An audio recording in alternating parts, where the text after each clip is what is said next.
Hello everyone from Quilt 101. Today's quilt tutorial is this darling pattern. It's called Easter Parade and it's by Christina Brinkerhoff. It's the Center Street Quilts pattern. Let's get started.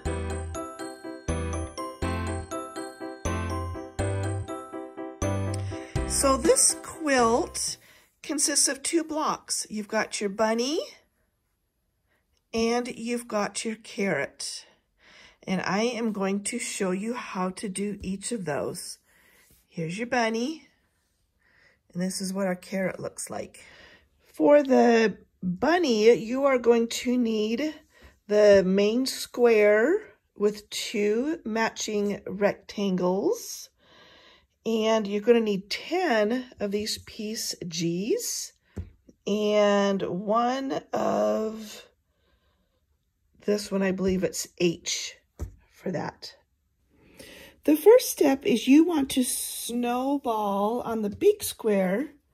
You want to snowball every corner. So you're simply going to go to the machine. You're going to sew this.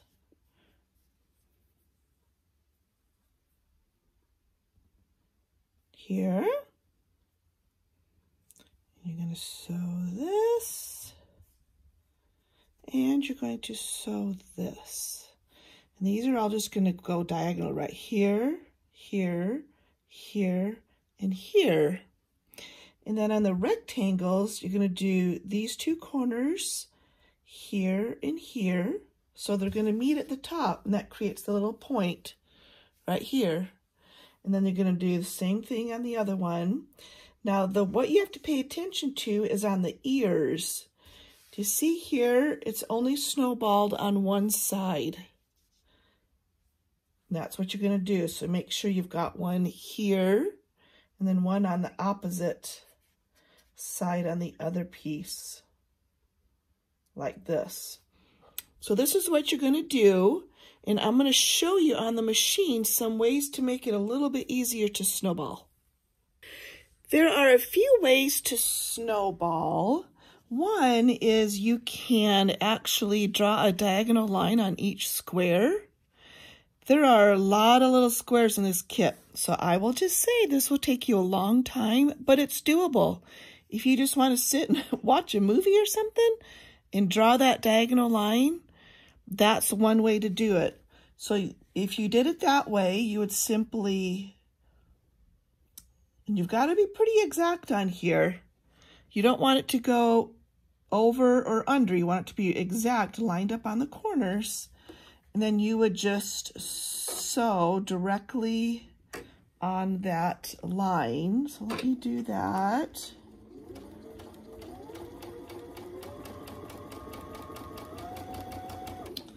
All right, so let me show you on here.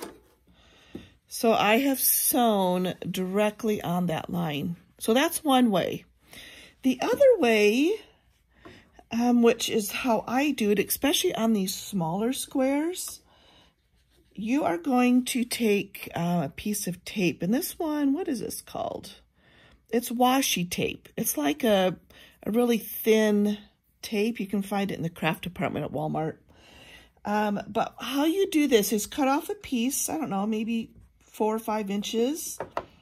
And wherever your needle comes down, you want to line up the edge of this tape right with the needle. So let me see if I can get you in a little bit closer. If you can see, the needle and this tape are lined up. All right, so once you got that tape down there, and you want to make sure it's straight coming off of your machine, you're going to put your little square on there, and again, make sure it's lined up exactly on both edges. And you are going to use the diagonal points right along that tape. Here's another picture of what I'm talking about. It's a little bit closer. So that point is right along that tape's edge as well as this bottom. So as I'm sewing it, I'm going to feed it through, and I want to make sure this tip right here stays right along that tape. Now, I don't know if I can do this one-handed, so let me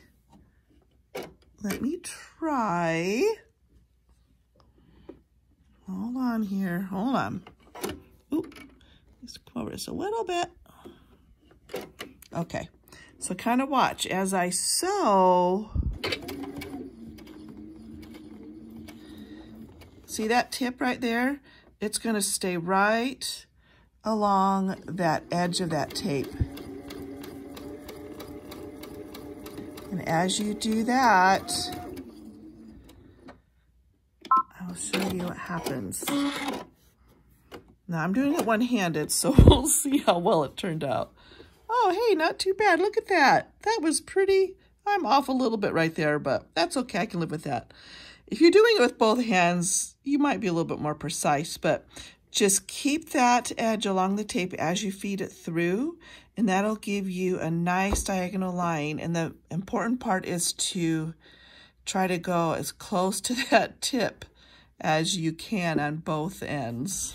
Now I'm just going to continue until all of the blocks are snowballed that need to be finished. Once you make one block, you'll be more familiar with how it comes together, and you could probably start chain piecing at that point. But I do really suggest that you at least do one full one first.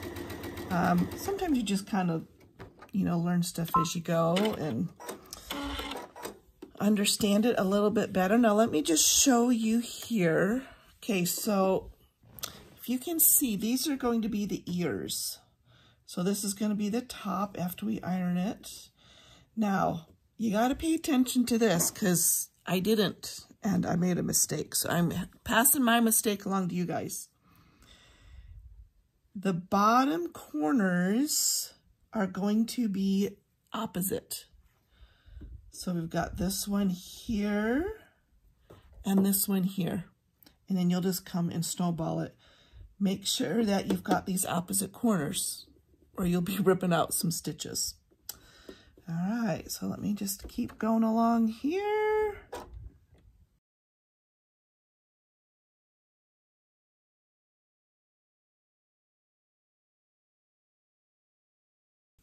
So now let's take it over to the iron and get those corners nice and good. These corners really good. So I just kind of press it all down flat, and then you're just going to work each corner and fold those back.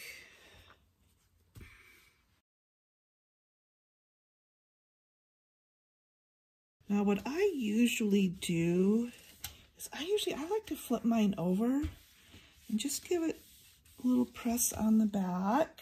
It just kind of flattens out these edges a little bit. You'll feel there's a little bit of a ridge.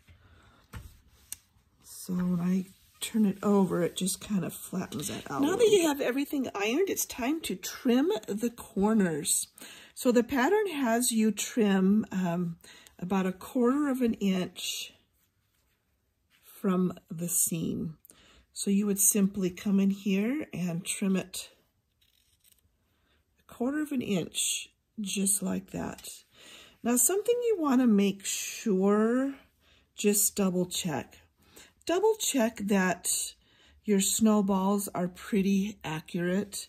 See how when this one is folded down, it pretty well is even right along those edges. This one is a good one. If you find that they're off a lot, like if it's really, really crooked, you may want to just sew that one again, because this one is important to keep these corners the same so that it comes together nice later in the pattern. So go ahead, double check that you sewed it good. Its edges line up, and then just come in here and trim these snowball corners about 1/4 inch like this.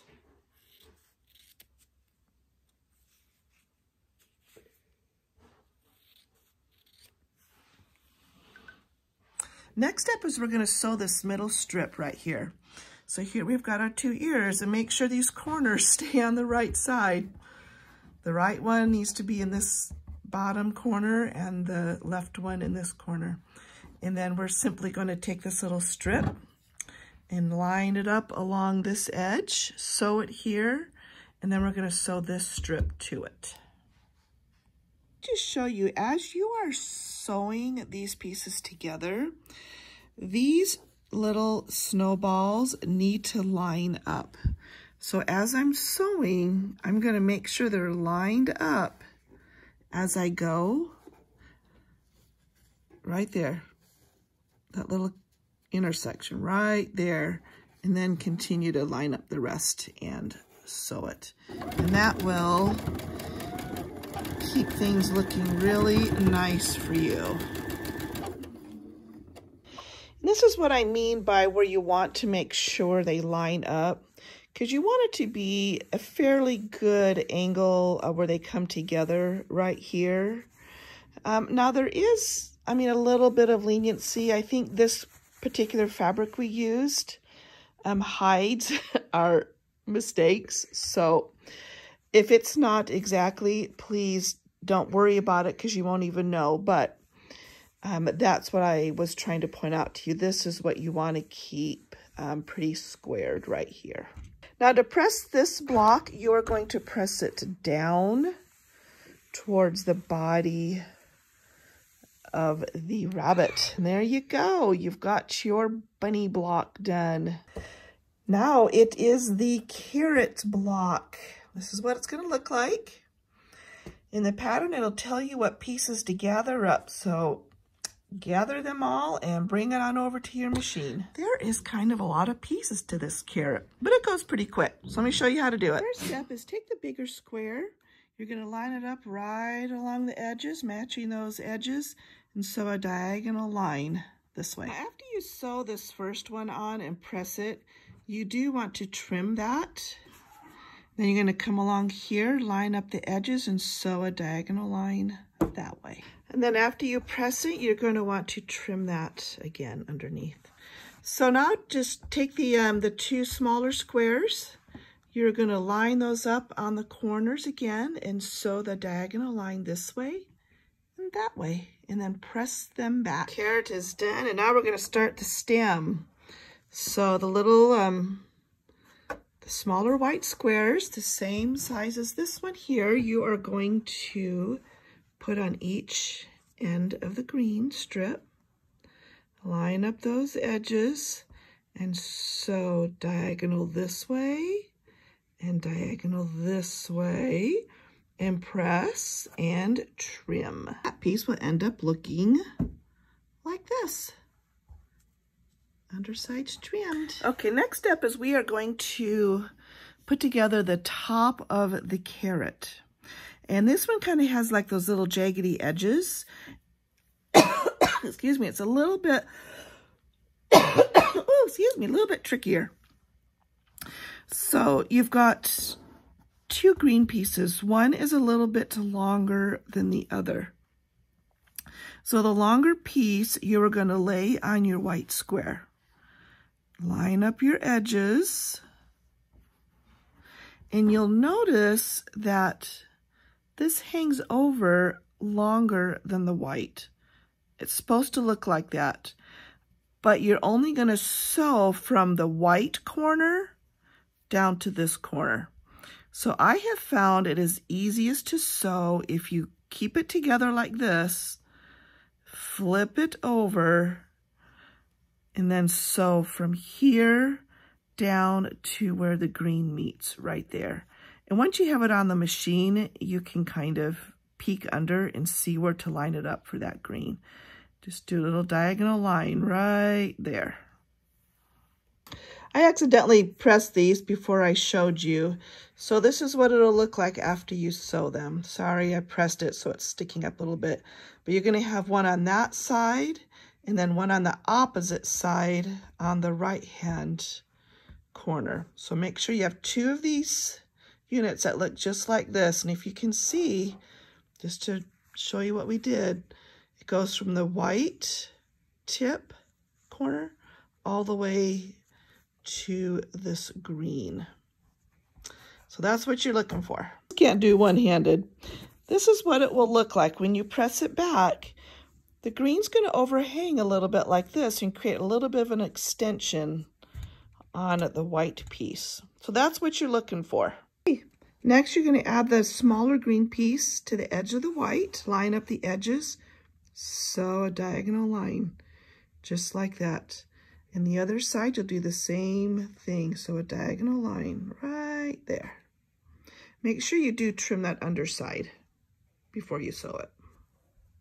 Alrighty, so after you have your two sections sewn together, you're simply going to sew those right sides together. I was going to mention one thing on here when you sew this together. I pressed that seam open. That seemed to help it stay a little bit smoother on that one. Now when you sew this, as you're sewing these together, make sure that you line up these right here as you sew. Okay, you want those to come together. And that is just kind of how we did the other one. Just kind of look underneath and make sure that they are lining up at that seam right there. And then I have found for pressing this one, if I come on the back and just press it down first, and then I flip it over and smooth it down on the front. That seems to go better for me. Now what I like to do too is after I finish one of these blocks, if you have some spray starch, just give it a little squirt. Starch it, just kind of helps it to hold its shape better until, smooth that out. And there you go. Hey Tux, Kiki. There's my cat, she is always near me when I'm sewing.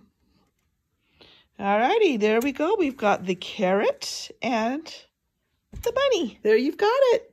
You now have done your bunny and your carrot. Now something for you to think about too, if you want to break it up into smaller sections, is I like to do about, maybe 4 rabbits at a time. So I'll get all my supplies together, take it to my machine, put a movie in or a podcast or something that you like to hear in the background, and I'll just chain piece those. And it seems to go a lot quicker if you chain piece. And then you just kind of iron them all together. And anyway, just a suggestion for you. May work for you.